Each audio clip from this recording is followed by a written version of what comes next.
ആശ്വാസം നേടാം. ഹൃത്തിനുള്ളിൽ ജീവൻ നൽകും വചനം, തിരുവചനം. പിതാവിൻ്റെയും പുത്രൻ്റെയും പരിശുദ്ധാത്മാവിൻ്റെയും നാമത്തിൽ ആമേൻ. ഈശോയിൽ സ്നേഹം നിറഞ്ഞ സഹോദരി സഹോദരന്മാരെ, വചനം തിരുവചനം എന്ന ശുശ്രൂഷയിലേക്ക് ഒരിക്കൽ കൂടെ എല്ലാവരെയും ഒത്തിരി സ്നേഹത്തോടുകൂടി ഞാൻ സ്വാഗതം ചെയ്യുന്നു. ഈ വചനം തിരുവചനം നമ്മുടെ കുടുംബങ്ങളിൽ മുഴങ്ങിക്കേൾക്കുമ്പോൾ യഥാർത്ഥത്തിൽ ദൈവത്തിൻ്റെ സ്വരമാണ് നമ്മുടെ കുടുംബങ്ങളിൽ കേൾക്കുന്നത്. കാരണം ദൈവവചനം എവിടെയെല്ലാം ശക്തമായി പ്രഘോഷിക്കപ്പെടുന്നുവോ അവിടെയെല്ലാം അത്ഭുതങ്ങളും അടയാളങ്ങളും നടക്കും. ലോകം മുഴുവനും സുവിശേഷത്തിൻ്റെ നാമത്തിൽ ലോക ചരിത്രത്തിൽ എപ്പോഴെല്ലാം അത്ഭുതങ്ങൾ നടന്നിട്ടുണ്ടോ അവിടെയെല്ലാം ശക്തമായിട്ടുള്ള വചനപ്രഘോഷണമാണ്. അപ്പം അതുകൊണ്ട് പ്രിയപ്പെട്ട സഹോദരങ്ങളെ, ഒത്തിരി തീഷ്ണതയോടെ പ്രാർത്ഥനയോടെ നമുക്ക് ഈ വചനം തിരുവചനം എന്ന ശുശ്രൂഷയിലേക്ക് നമുക്ക് പ്രവേശിക്കാം. ഇന്നത്തെ ശുശ്രൂഷ ഞാൻ ആരംഭിക്കുന്നത് നമുക്കെല്ലാവർക്കും പരിചയമുള്ള രസകരമായ ഒരു കഥയിലൂടെയാണ്. ഈ കഥ ഒരു നിരീശ്വരവാദികളുടെ സമ്മേളനത്തെക്കുറിച്ചാണ്. നമുക്കെല്ലാവർക്കും അറിയാവുന്ന കഥയാണ്. ഒരിടത്തിങ്ങനെ നിരീശ്വരവാദികളുടെ ഒരു സമ്മേളനം നടക്കുകയാണ്. ഓരോ പ്രാസംഗികനും തൻ്റെ പ്രസംഗം അവസാനിപ്പിക്കുമ്പോൾ ചോദിക്കുന്ന ചോദ്യമാണ്, ഇവിടെ ദൈവമുണ്ടെന്ന് നിങ്ങൾക്ക് ആർക്കെങ്കിലും തെളിയിക്കാമോ? നിങ്ങൾ അങ്ങനെ ധൈര്യമുള്ളവർ ഇവിടെ വന്ന് തെളിവ് നൽകാൻ. അങ്ങനെ അനവധി പ്രാസംഗികർ അവിടെ വന്ന് അവരുടെ പ്രബന്ധങ്ങൾ അവതരിപ്പിക്കുകയും ഏറ്റവും അവസാനം അവർ ചോദിക്കുന്ന ചോദ്യം ഇതാണ്. ഇത് കേട്ടുകൊണ്ട് മാർക്കറ്റിൽ ജോലി ചെയ്തിരുന്ന ഒരു സാധാരണക്കാരനായ ഒരു കർഷകൻ, അദ്ദേഹം കുറച്ചു നേരം ഇതെല്ലാം കേട്ട് നിന്ന് അവസാനം ഇദ്ദേഹം ഒരു ചെറിയ പൊതിയുമായിട്ട് നേരെ ആ സ്റ്റേജിലേക്ക് വന്നു. എല്ലാവരും കാണുക, സ്റ്റേജിൽ എല്ലാവരുടെ മുൻപിലിരുന്ന് പതുക്കെ അദ്ദേഹം ആ പൊതി അഴിച്ച് അതിൽ നിന്നൊരു ഓറഞ്ച് എടുത്ത് ആ ഓറഞ്ച് പൊളിച്ച് എല്ലാവരും കാണുക തിന്നാൻ തുടങ്ങി. അത് ഭക്ഷിച്ചു കഴിഞ്ഞിട്ട് അദ്ദേഹം ചോദിച്ചൊരു ചോദ്യം, നിങ്ങൾക്ക് പറയാൻ സാധിക്കുമോ ഞാൻ കഴിച്ച ആ ഓറഞ്ച് മധുരമുള്ളതാണോ അതോ പുളിപ്പുള്ളതാണോ? അപ്പോൾ അവിടെ വേദിയിലിരുന്നവർ പറഞ്ഞു, അതെങ്ങനെ ഞങ്ങൾക്ക് പറയാൻ സാധിക്കും? ഞങ്ങളല്ലല്ലോ അത് കഴിച്ചത്, താങ്കളല്ലേ കഴിച്ചത്. അത് കഴിക്കാതെ എങ്ങനെയാണ് ഓറഞ്ച് രുചിയുള്ളതാണോ പുളിപ്പുള്ളതാണോ എന്ന് പറയാൻ സാധിക്കുക? ഉടനെ ഈ കഥയിൽ കർഷകൻ പറയുകയാണ്, ദൈവത്തെ അറിയണമെങ്കിൽ, ദൈവമുണ്ടോ എന്ന് തെളിയിക്കണമെങ്കിൽ ആദ്യം നിങ്ങൾ ദൈവത്തെ രുചിച്ചു നോക്കണം. അപ്പോൾ ഒരു ദൈവാനുഭവത്തിലേക്ക് കടന്നു വന്നാൽ മാത്രമേ ദൈവമുണ്ട് എന്ന് പഠിപ്പിക്കാനും പ്രഘോഷിക്കുവാനും വിശ്വസിക്കുവാനും സാധിക്കുകയുള്ളൂ. അപ്പോൾ അടിസ്ഥാനപരമായിട്ട് നമുക്കുണ്ടാകേണ്ട ഏറ്റവും കാതലായിട്ടുള്ളത് ദൈവവുമായിട്ടുള്ള ഒരു അനുഭവമാണ്, ഒരു ഹൃദയ ബന്ധമാണ്. സങ്കീർത്തകൻ 34:8 ഇങ്ങനെ പഠിപ്പിക്കുന്നുണ്ട്, കർത്താവ് എത്ര നല്ലവനെന്ന് രുചിച്ചറിയുവിൻ. അപ്പോൾ ദൈവത്തെ നമ്മുടെ അനുദിന ജീവിതത്തിൽ രുചിച്ചറിഞ്ഞാൽ മാത്രമേ ആ ദൈവത്തിൻ്റെ മുൻപിൽ നമുക്ക് സാഷ്ടാംഗം പ്രണാമം ചെയ്യാൻ സാധിക്കുകയുള്ളൂ. ആ ദൈവത്തെ നമുക്ക് സ്നേഹിക്കാൻ കഴിയണമെങ്കിൽ ആദ്യം ആ ദൈവത്തെ നമുക്ക് രുചിച്ചറിയണം. അപ്പോൾ ഇപ്പോൾ നാം കാണുന്നത് ദൈവത്തെ തള്ളിപ്പറയുന്നവർ, എന്തിനാണ് പള്ളിയിൽ പോകണം, എന്തിന് പ്രാർത്ഥിക്കണമെന്ന് പറയുന്നവർ, യഥാർത്ഥത്തിൽ അവർ ദൈവത്തെ രുചിച്ചറിയാനായിട്ട് മെനക്കെടാത്തവരാണ്. കാരണം ദൈവത്തെ അറിഞ്ഞു കഴിഞ്ഞാൽ തങ്ങൾ വിചാരിക്കുന്നത് പോലെ പിന്നെ ജീവിക്കാൻ സാധിക്കില്ല. ദൈവത്തെ അറിയുന്നവൻ പിന്നെ നീതിബോധമുള്ളവനും ദൈവത്തിൻ്റെ കരുണയുള്ളവനും സ്നേഹമുള്ളവനുമായിരിക്കും. അവൻ ദൈവത്തെ സ്നേഹിക്കും, മറ്റുള്ളവരെയും സ്നേഹിക്കും. അപ്പോൾ തൻ്റെ ജീവിതത്തെ പാകപ്പെടുത്താനായിട്ട് മനസ്സില്ലാത്തവരാണ് ബഹുഭൂരിപക്ഷം പേരും. അവർ പറയുന്നത് ദൈവമില്ല. കാരണം ദൈവമുണ്ടെന്ന് പറഞ്ഞാൽ ആ ദൈവത്തിൽ വിശ്വസിക്കുകയും ദൈവപ്രമാണങ്ങൾക്കനുസരിച്ച് ജീവിക്കുകയും വേണം. അപ്പോൾ നമ്മുടെ ജീവിതത്തിൽ ഈസി ആയിട്ട് ജീവിക്കാനാണ് ദൈവത്തെ ഒരു വലിയ വിഭാഗം തള്ളിപ്പറയുന്നത്. അതുകൊണ്ടാണ് യോഹന്നാൻ്റെ സുവിശേഷം 8-ാം അധ്യായം 32 ഇങ്ങനെ പറയുന്നത്, നിങ്ങൾ സത്യം അറിയുകയും സത്യം നിങ്ങളെ സ്വതന്ത്രരാക്കുകയും ചെയ്യും. അപ്പം സത്യം അറിയുക എന്ന് പറഞ്ഞാൽ യഥാർത്ഥത്തിൽ ദൈവത്തെ അറിയുകയാണ്. ദൈവത്തെ അറിയുമ്പോഴാണ് നമുക്ക് സ്വാതന്ത്ര്യം ലഭിക്കുന്നത്. നമ്മുടെ അപകർഷതാബോധത്തിൽ നിന്ന്, നമ്മളെ ബാധിച്ചിരിക്കുന്ന ബന്ധനങ്ങളിൽ നിന്ന് നമുക്ക് വിടുതൽ ലഭിക്കുന്ന യഥാർത്ഥത്തിൽ സത്യം അറിയുമ്പോഴാണ്. ലോകത്തിലുള്ള ഏക സത്യമെന്ന് പറയുന്നത് ദൈവം മാത്രമാണ്. അപ്പോൾ ദൈവത്തെ തിരിച്ചറിയലാണ് യഥാർത്ഥത്തിൽ സത്യത്തെ തിരിച്ചറിയൽ. ഇങ്ങനെ ദൈവത്തെ കണ്ടുമുട്ടിയവരുടെ ജീവിതം മാറ്റിമറിക്കപ്പെടുകയാണ്. അതിന് ഏറ്റവും വലിയ ഉദാഹരണമാണ് നമ്മളെല്ലാവരും സ്നേഹിക്കുന്ന വിശുദ്ധനാണല്ലോ അസീസിയിലെ വിശുദ്ധ ഫ്രാൻസിസ്. അസീസിയിലെ വിശുദ്ധ ഫ്രാൻസിസ് ദൈവത്തെ കണ്ടുമുട്ടിയ നിമിഷത്തിന് ശേഷം തൻ്റെ പഴയകാല ജീവിതം മാറി ഒരു പുതിയ ജീവിതം തിരഞ്ഞെടുക്കുകയാണ്. ഈ പുതിയ ജീവിതത്തിൻ്റെ പ്രത്യേകത എന്താണ്? കറകളഞ്ഞ സ്നേഹമാണ്, വ്യവസ്ഥകളില്ലാത്ത സ്നേഹം, ദൈവത്തോടും മനുഷ്യരോടും പ്രകൃതിയോടും. അപ്പോൾ പ്രകൃതിയോട് പോലും യാതൊരുവിധ വ്യവസ്ഥകളുമില്ലാതെ സ്നേഹിക്കുന്ന വിശുദ്ധ ഫ്രാൻസിസിനെ നാം കണ്ടുമുട്ടുകയാണ്. ഈ ഫ്രാൻസിസിന് എവിടെ നിന്നാണ് ഈ ശക്തി ലഭിക്കുന്നത്? അദ്ദേഹം യഥാർത്ഥത്തിൽ സത്യത്തെ തിരിച്ചറിഞ്ഞിരിക്കുകയാണ്. സത്യമെന്ന് പറയുന്ന ദൈവത്തെ തിരിച്ചറിയുകയും ആ ദൈവത്തെ കണ്ടുമുട്ടുകയും ചെയ്തപ്പോൾ തൻ്റെ ജീവിതത്തിൽ വലിയ മാറ്റമുണ്ടാകുകയാണ്. ഒരിക്കൽ അദ്ദേഹത്തെക്കുറിച്ച് പറയുന്ന ഒരു സംഭവമാണ്. ദൈവത്തെ അറിഞ്ഞു കഴിഞ്ഞപ്പോൾ ഭൗതികമായിട്ടുള്ള എല്ലാ സുഖങ്ങളും മാറ്റി വളരെ ലളിതമായ ജീവിതം നയിക്കുന്ന വിശുദ്ധ ഫ്രാൻസിസ് ദൈവവുമായും പ്രകൃതിയുമായും പ്രണയത്തിലായെന്നാണ് അദ്ദേഹത്തെക്കുറിച്ച് പറയുന്നത്. ഇത് കസന്തസാക്കിസ് ദൈവത്തിൻ്റെ ദരിദ്രൻ എന്ന പുസ്തകത്തിൽ ഇങ്ങനെ ഒരു സംഭവം പറയുന്നുണ്ട്. ഒരിക്കൽ അന്ന് ഇറ്റലിയിലെ ഏറ്റവും വലിയ ഒരു ഗായകനായ ഗുലേമൂസ് ദിവിനി എന്ന് പറയുന്ന വലിയ ഗായകൻ, ഇദ്ദേഹം ഇങ്ങനെ കുതിരപ്പുറത്ത് പോകുമ്പോഴാണ് വിശുദ്ധ ഫ്രാൻസിസ് പ്രകൃതിയിൽ ഇങ്ങനെ ലയിച്ച് നിൽക്കുന്നത് കാണുന്നത്. അതായത് പ്രകൃതിയുമായിട്ട് ഒരുതരം വലിയ അഗാധമായ ബന്ധത്തിൽ, ദൈവത്തെ സ്നേഹമുള്ളവനാണ് പ്രകൃതിയെ സ്നേഹിക്കാൻ പറ്റുക. അപ്പോൾ പ്രകൃതിയുമായിട്ട് അഗാധമായ ഒരു ബന്ധത്തിൽ ഏർപ്പെട്ടിരിക്കുന്ന ആ അസീസിയിലെ ഫ്രാൻസിസിനെ കണ്ടപ്പോൾ കുതിരപ്പുറത്തുനിന്ന് ചാടി ഇറങ്ങി വന്ന് അദ്ദേഹത്തെ കെട്ടിപ്പിടിച്ചിട്ട് പറഞ്ഞു, എനിക്കിപ്പോൾ പ്രകാശം ലഭിച്ചിരിക്കുന്നു. അതായത് ദൈവത്തെ കണ്ടുമുട്ട് ദൈവാനുഭവമുള്ളവർക്ക് ആ പ്രകാശം ലഭിക്കുകയാണ്. അപ്പോൾ പ്രകാശം എന്ന് പറയുന്നത് നമ്മളെ അന്ധകാരത്തിൽ നിന്നും രക്ഷിക്കുന്നതാണ് പ്രകാശം. ലൂമൻ ഫീതെ വിശ്വാസത്തിൻ്റെ പ്രകാശം എന്ന് പറയുന്ന അപ്പോസ്തലിക പ്രബോധനത്തിൽ ബെനഡിക്റ്റ് പാപ്പ ഇങ്ങനെ പഠിപ്പിച്ചിട്ടുണ്ട്, ക്രിസ്തുവാണ് യഥാർത്ഥത്തിൽ പ്രകാശം. നീതി സൂര്യൻ ക്രിസ്തുവാണ്. ഈ ക്രിസ്തുവിൻ്റെ പ്രത്യേകത എന്താണ്? മരണത്തിൻ്റെ താഴ്വരകളിൽ പോലും പ്രകാശം കൊടുക്കാൻ കഴിയുന്നവനാണ്. അതായത് നമ്മളുടെ ഏറ്റവും വലിയ ദുരന്തം എന്ന് പറയുന്നത് മരണമാണല്ലോ. നാം ഭയപ്പെടുന്നത് മരണത്തെയാണ്. അപ്പം നീതിസൂര്യനായ ക്രിസ്തു, ആ ക്രിസ്തുവിൽ നിന്ന് പുറപ്പെടുന്ന പ്രകാശരശ്മികൾ നമ്മുടെ മരണത്തിൻ്റെ, അതായത് ഒരു മനുഷ്യൻ നേരിടാവുന്ന ഏറ്റവും വലിയ ദുരന്തമായ മരണത്തിൻ്റെ താഴ്വരകളിൽ പോലും പ്രകാശം കൊടുക്കാൻ കഴിയുകയാണ്. അതുകൊണ്ടാണ് നെപ്പോളിയൻ, യുദ്ധവെറിയനായ നെപ്പോളിയൻ പറയുകയാണ്, ക്രിസ്തു ഒരു മനുഷ്യനല്ല.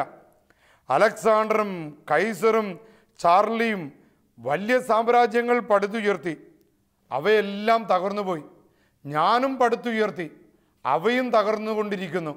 എന്നാൽ ക്രിസ്തു സ്ഥാപിച്ച ആ രാജ്യം ഇന്നും തുടർന്നു കൊണ്ടുപോകാൻ കാരണങ്ങളിലൊന്ന് ക്രിസ്തു യഥാർത്ഥത്തിൽ സത്യമായിരുന്നുവെന്ന്. അപ്പം ക്രിസ്തു യഥാർത്ഥത്തിൽ നിത്യജീവനും ജീവൻ്റെ പ്രകാശവുമായിരുന്ന, അത് ഈ ലോകത്തിലെ ശക്തികൾക്ക് ആ പ്രകാശം തകർക്കാൻ സാധിക്കില്ല. അപ്പോൾ യഥാർത്ഥത്തിൽ എന്താണ്?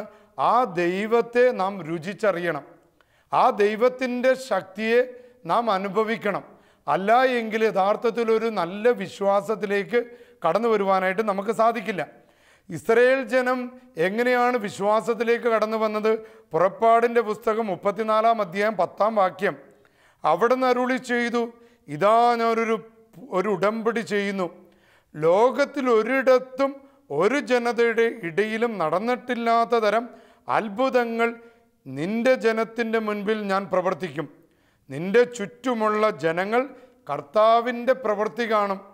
പ്രിയപ്പെട്ടവരെ, നമ്മുടെ ജീവിതത്തിൽ ദൈവം ചെയ്യുന്ന പ്രവൃത്തികളെ നാം കണ്ടുമുട്ടാനുള്ള വലിയ ജ്ഞാനം നമുക്ക് ലഭിക്കണം. അനുദിന ജീവിതത്തിൽ ദൈവം എപ്രകാരമാണ് നമ്മുടെ ജീവിതത്തെ സംരക്ഷിക്കുന്നതെന്ന് നമുക്ക് തിരിച്ചറിയാൻ കഴിയണം. ആ തിരിച്ചറിവാണ് നമ്മളെ ദൈവാനുഭവത്തിലേക്ക് നയിക്കുന്നത്. ഇസ്രയേൽക്കാരുടെ ദൈവാനുഭവം എന്ന് പറയുന്നത് അവരെ രക്ഷിക്കാൻ വേണ്ടി ദൈവം മറ്റൊരു ജനതകളുടെ ഇടയിൽ ചെയ്യാത്ത തരത്തിലുള്ള അസാധാരണ കാര്യങ്ങൾ അവരുടെ ജീവിതത്തിൽ ചെയ്യുകയും ആ ജനം അത് തിരിച്ചറിയുകയും ചെയ്തതുകൊണ്ടാണ് അവർ ദൈവജനമായി തീർന്നത്. മറ്റാരിൽ നിന്നും നമുക്ക് രക്ഷയില്ല എന്നുള്ള പൂർണ്ണ ബോധ്യത്തിലേക്ക് ഇസ്രായേൽ ജനം കടന്നു വന്നത് അവർക്ക് ലഭിച്ച ദൈവാനുഭവമാണ്. അവരുടെ മുൻപിലൂടെ പോയ മേഘസ്തംഭവും കടലിനെ രണ്ടാക്കിയതും വെള്ളമില്ലാത്ത സ്ഥലത്ത് വെള്ളം ലഭിച്ചതും പാറയിൽ നിന്നും വെള്ളം പുറപ്പെട്ടുകൊണ്ട് അവർക്ക് അവരുടെ ദാഹം അകറ്റിയതും മരുഭൂമിയിൽ അവർ സംരക്ഷിക്കപ്പെട്ടതും ഈ അനുഭവത്തിലൂടെ അവർ ദൈവത്തിൻ്റെ വലിയ വിശ്വാസത്തിലേക്ക് വരികയാണ്. ഹോസിയ പ്രവാചകൻ 13:10 നിന്നെ രക്ഷിക്കാൻ നിന്റെ രാജാവ് എവിടെ? അപ്പം വേറെ ആർക്കും തന്നെ നമ്മെ രക്ഷിക്കാൻ സാധിക്കില്ല. ഈ ലോകത്തിലെ ഒരു നേതാവിനും യഥാർത്ഥത്തിലുള്ള രക്ഷ നമുക്ക് നൽകാൻ സാധിക്കില്ല. നമ്മുടെ അനുഭവം എന്ന് പറയുന്നത് നമ്മുടെ ദൈവത്തിന് മാത്രമാണ് നമ്മളെ രക്ഷിക്കാൻ സാധിക്കുക. ഒരു രാഷ്ട്രീയക്കാർക്കോ ഒരു സമ്പത്തിനോ ഒരു സുഖസൗകര്യങ്ങൾക്കോ ആത്യന്തികമായ സന്തോഷം നൽകാൻ, സമാധാനം നൽകാൻ സാധിക്കില്ല. നേരെ മറിച്ച് ദൈവത്തിന് മാത്രമാണ് നമുക്ക് ആത്യന്തികമായ സന്തോഷം നൽകാൻ സാധിക്കുന്നത്, നമുക്ക് സമാധാനം ലഭിക്കുന്നത്. അപ്പോൾ ഇതൊരു അനുഭവത്തിലേക്ക് കടന്നു വന്നാൽ മാത്രമേ ഇത് നമുക്ക് ലഭിക്കുകയുള്ളൂ. നമുക്കറിയാം, പുതിയ നിയമത്തിലെ ഏക രക്ഷകൻ മിശിഹായാണ്. ആ മിശിഹായെ തിരിച്ചറിഞ്ഞാൽ മാത്രമേ, അനുഭവിച്ചാൽ മാത്രമാണ് അവനിലൂടെ നമുക്ക് രക്ഷ ലഭിക്കുകയുള്ളൂ. കാരണം അവൻ നമ്മെ പഠിപ്പിക്കുന്നത് എന്താ? ലൂക്ക 4:18 ബന്ധിതർക്ക് മോചനവും അടിച്ചമർത്തപ്പെട്ടവർക്ക് സ്വാതന്ത്ര്യവും. ഈ ബന്ധനത്തിൽ കഴിയുന്നവർക്ക് സ്വാതന്ത്ര്യം കിട്ടണമെങ്കിൽ രക്ഷകനെ നാം രുചിച്ചറിയണം, തിരിച്ചറിയണം. അല്ല എങ്കിൽ നാം ബന്ധനത്തിൽ തന്നെയായിരിക്കും, നമ്മുടെ പാപത്തിൽ, പഴയ മനുഷ്യനുമായിട്ടുള്ള അവസ്ഥകളിൽ. അപ്പോൾ അതിൽ നിന്ന് മാറി പുതിയ മനുഷ്യനിലേക്ക് കടന്നു വരണമെങ്കിൽ നമുക്ക് ആ ഒരു വിടുതൽ കിട്ടണം. ആ വിടുതൽ കിട്ടുന്നത് രക്ഷകനായ യേശുവിൽ നിന്നാണ്.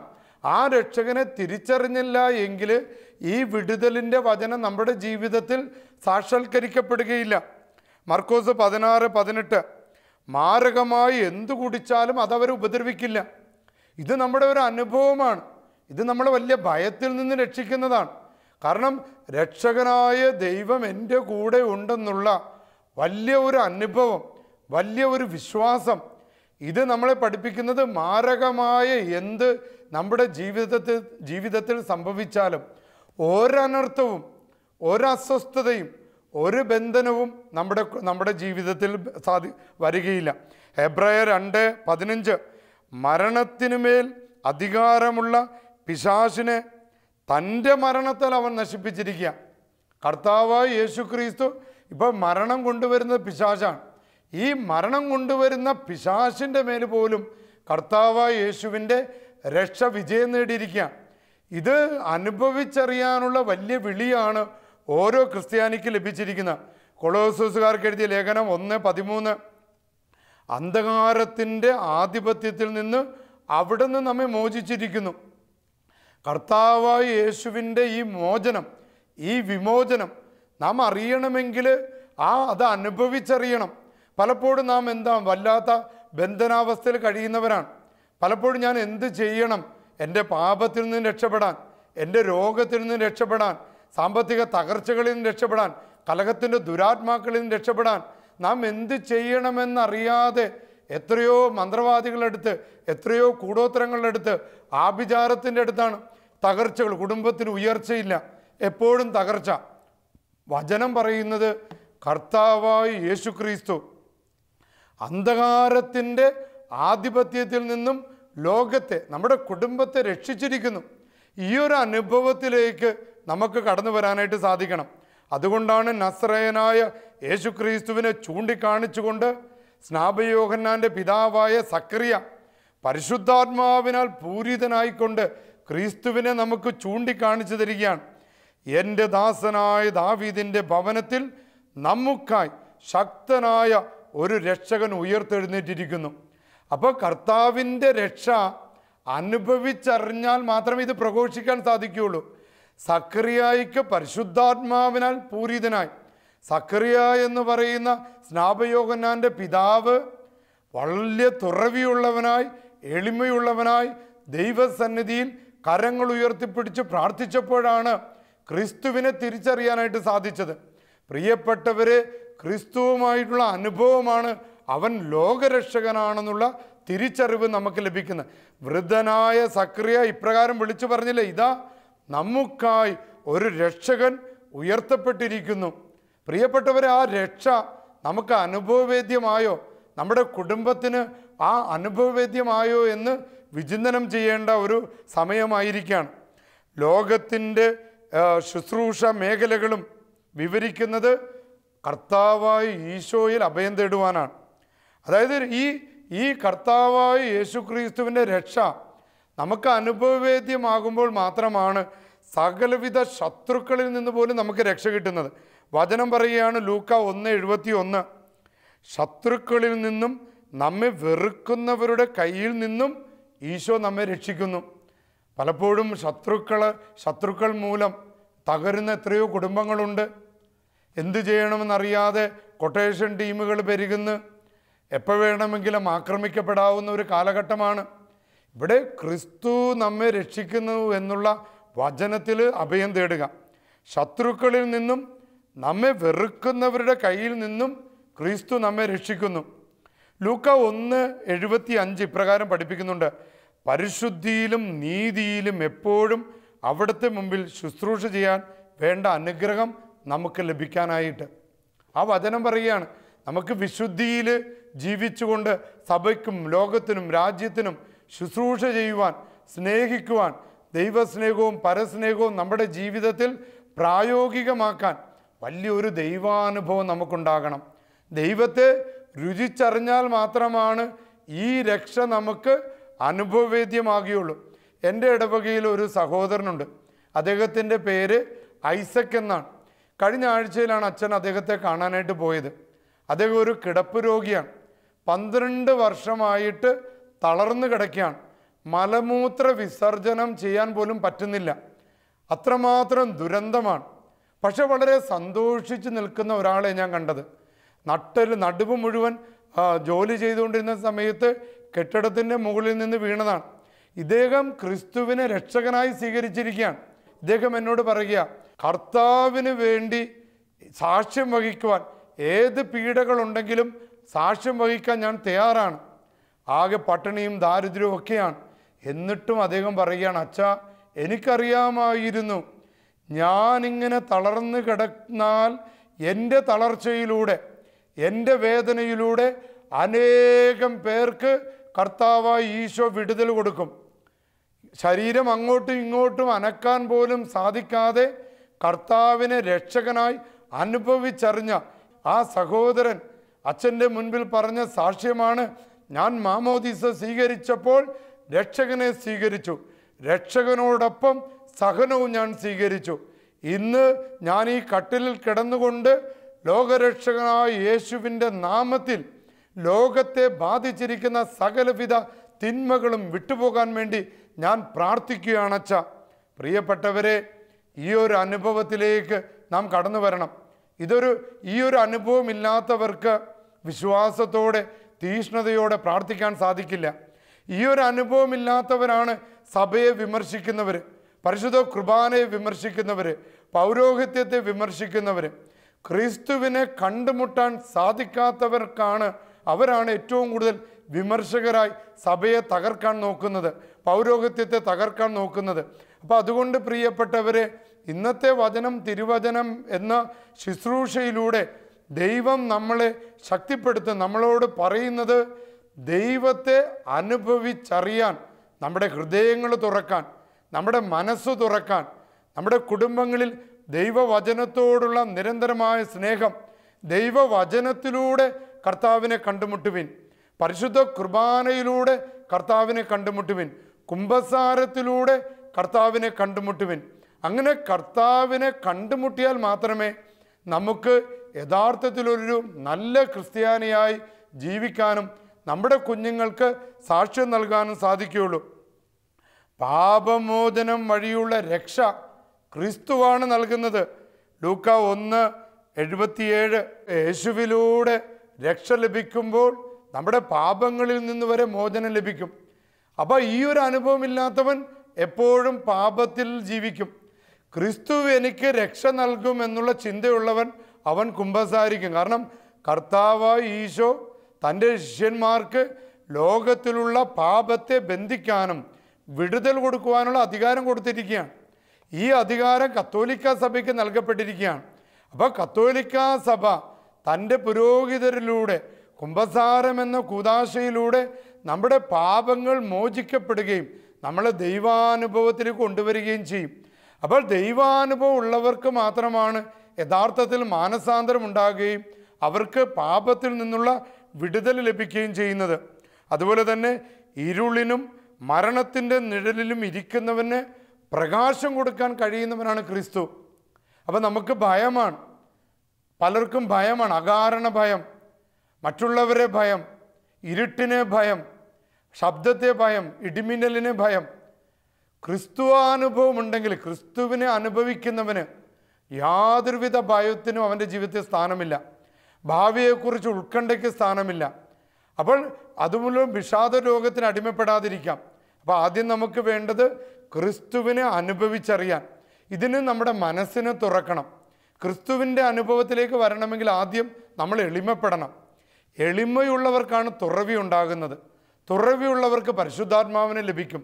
ദൈവാത്മാവാണ് നമ്മുടെ ഹൃദയങ്ങളെ ദൈവസന്നിധിയിലേക്ക് ഉയർത്തുന്നത്. അനുദിന ജീവിതത്തിൽ ദൈവം നമുക്ക് വേണ്ടി, നമ്മുടെ കുടുംബങ്ങൾക്ക് വേണ്ടി ചെയ്യുന്ന കാര്യങ്ങൾ തിരിച്ചറിയാൻ സാധിക്കുന്ന ജ്ഞാനത്തിൻ്റെ അഭിഷേകം പരിശുദ്ധാത്മാവ് നമുക്ക് നൽകും. അപ്പോൾ ദൈവാത്മാവിന് വേണ്ടി നിരന്തരം നമ്മുടെ കുടുംബങ്ങളിൽ നാം പ്രാർത്ഥിക്കണം. പരിശുദ്ധാത്മാവ് ഇറങ്ങി വരുമ്പോഴാണ് രക്ഷകനായ ക്രിസ്തുവിനെ നമുക്ക് കണ്ടുമുട്ടാൻ സാധിക്കുകയുള്ളൂ. ആ ക്രിസ്തുവിലൂടെയാണ് നാം രക്ഷ പ്രാപിക്കുന്നത്. നാമും നമ്മുടെ കുടുംബവും ക്രിസ്തുവിലൂടെ രക്ഷ പ്രാപിക്കുമെന്നുള്ള അടിയുറച്ച വിശ്വാസം. അതുകൊണ്ടാണ് വചനം പറയുന്നത്, കർത്താവായ യേശു ക്രിസ്തു രക്ഷകനാണെന്ന് നമ്മുടെ അധരം കൊണ്ട് ഏറ്റുപറയുകയും അവൻ മരിച്ചവരിൽ നിന്ന് ഉയർത്തെഴുന്നേറ്റുവെന്ന് നമ്മുടെ ഹൃദയം കൊണ്ട് വിശ്വസിക്കുകയും ചെയ്താൽ നാമും നമ്മുടെ കുടുംബവും രക്ഷ പ്രാപിക്കും. ഈ ഒരു വിശ്വാസം അനുഭവത്തിലൂടെ വരണം. ഈ അനുഭവത്തിലൂടെ നമ്മുടെ അനുദിന ക്രിസ്തുവിനെ വ്യക്തിപരമായിട്ട് നമുക്ക് കണ്ടുമുട്ടാൻ സാധിക്കണം. നമുക്കൊരു ഹൃദയ ബന്ധം ക്രിസ്തുവുമായിട്ട് നമുക്ക് സാക്ഷാത്കരിക്കണം. സങ്കീർത്തനം 18:2, അങ്ങാണെൻ്റെ രക്ഷാശിലയും കോട്ടയും എൻ്റെ വിമോചകനും എൻ്റെ ദൈവവും എനിക്ക് അഭയം നൽകുന്ന പാറയും എൻ്റെ പരിചയും എൻ്റെ രക്ഷയും അഭയകേന്ദ്രവും. എൻ്റെ പ്രിയപ്പെട്ടവരെ, ഇത് സങ്കീർത്തകൻ്റെ ഒരു അനുഭവമാണ്. ദൈവമാണ് എൻ്റെ രക്ഷാശിലയും എൻ്റെ കോട്ടയും എൻ്റെ വിമോചകനും. ഇത് സങ്കീർത്തകനിൽ മാത്രം ഒതുങ്ങി നിൽക്കേണ്ടതല്ല. ഓരോ ക്രൈസ്തവനും ക്രിസ്തുവിൽ വിശ്വസിക്കുന്ന ഓരോരുത്തരുടെ മുഖമുദ്രയാണ്. കർത്താവാണ് എൻ്റെ രക്ഷാശില, കർത്താവാണ് എൻ്റെ വിമോചകൻ, കർത്താവാണ് എൻ്റെ അഭയം. ഈ ഒരു വിശ്വാസമുള്ളപ്പോൾ ഒരനർത്ഥങ്ങളിലും ഒരാപത്തിലും നാം പെടുകയില്ല. മനുഷ്യൻ്റെ കഷ്ടതകളിലും രോഗങ്ങളിലും മരണഭയത്തിനും മുൻപിലും ഞാൻ ദൈവത്തോട് വിളിച്ചപേക്ഷിക്കുമ്പോൾ എൻ്റെ നിലവിളി കർത്താവിൻ്റെ ചെവികളിലെത്തും. ജോയൽ പ്രവാചകൻ 2:32 പഠിപ്പിക്കുന്നു, കർത്താവിൻ്റെ നാമം വിളിച്ചപേക്ഷിക്കുന്നവർ രക്ഷ പ്രാപിക്കും. ജോയൽ പ്രവാചകൻ 2:32, കർത്താവിൻ്റെ നാമം വിളിച്ചപേക്ഷിക്കുന്നവർ രക്ഷ പ്രാപിക്കും. കർത്താവിനെ വിളിച്ചപേക്ഷിക്കുന്നവരുടെ കൂട്ടത്തിൽ നാം പെടണമെങ്കിൽ പ്രിയപ്പെട്ട സഹോദരങ്ങളെ, ദൈവത്തെ രുചിച്ചറിയാൻ, സങ്കീർത്തകൻ പറഞ്ഞതുപോലെ ദൈവത്തെ രുചിച്ചറിയാനായിട്ട് നമുക്ക് സാധിക്കണം. പ്രിയപ്പെട്ട സഹോദരങ്ങളെ, പരിശുദ്ധ മറിയം അനുഗ്രഹിക്കപ്പെടാൻ കാരണം, ഭാഗ്യവതിയാകാൻ കാരണം ദൈവത്തെ രുചിച്ചറിഞ്ഞതാണ്.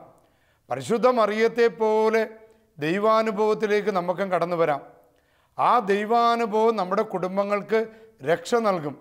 നമ്മുടെ സ്വാർത്ഥതയും നമ്മുടെ അഹങ്കാരവും ഞാനെന്ന ഭാവങ്ങളും സങ്കുചിത മനോഭാവങ്ങളും ഇവയെല്ലാം മാറ്റിവെച്ചുകൊണ്ട് എളിമപ്പെട്ട് ഒരു ശിശുവിനെ പോലെ, സ്വർഗരാജ്യത്തിലെ ഏറ്റവും വലിയവൻ നമ്മുടെ ഇടയിലെ ഏറ്റവും എളിയവനാണ്. അപ്പോൾ എളിമപ്പെടുമ്പോഴാണ് നമ്മുടെ ഹൃദയവും നമ്മുടെ ജീവിതവും എല്ലാം ദൈവാനുഭവത്തിലേക്ക് ഉയർത്തപ്പെടുന്നത്. ആ ദൈവാനുഭവമാണ് നമുക്ക് രക്ഷ നൽകുന്നത്. പ്രിയപ്പെട്ടവരെ, ഇന്നത്തെ വചനം തിരുവചനം എന്ന ശുശ്രൂഷയിലൂടെ കർത്താവായ യേശുക്രിസ്തുവിനെ കണ്ടുമുട്ടാൻ നമുക്ക് സാധിക്കട്ടെ. ശക്തനായ ദൈവത്തിൻ്റെ കരം നമ്മുടെ കുടുംബങ്ങളുടെ കൂടെ ഉണ്ടാകട്ടെ. അതൊരു വലിയ അനുഭവമാകട്ടെ. രോഗങ്ങളും കഷ്ടതകളും അസ്വസ്ഥതകളും ഉണ്ടാകുമ്പോൾ വേറെ ആരുടെ അടുത്തും പോകാതെ എൻ്റെ ദൈവത്തിൻ്റെ അടുത്ത്, എൻ്റെ യേശുവിൻ്റെ അടുത്ത് അഭയം തേടുവാൻ നമുക്ക് ഓരോരുത്തർക്കും സാധിക്കട്ടെ. എല്ലാവിധ രോഗങ്ങളിൽ നിന്നും, അപകടങ്ങളിൽ നിന്നും, പൈശാചിക ബന്ധനങ്ങളിൽ നിന്നും, ശത്രുക്കളിൽ നിന്നും രക്ഷകനായ ഈശോ, നമ്മുടെ അനുഭവമായ ഈശോ നമ്മളെ ഏവരെയും രക്ഷിക്കട്ടെ. പിതാവിൻ്റെയും പുത്രൻ്റെയും പരിശുദ്ധാത്മാവിൻ്റെ നാമത്തിൽ ദൈവം നിങ്ങളെ അനുഗ്രഹിക്കട്ടെ. ആമേൻ.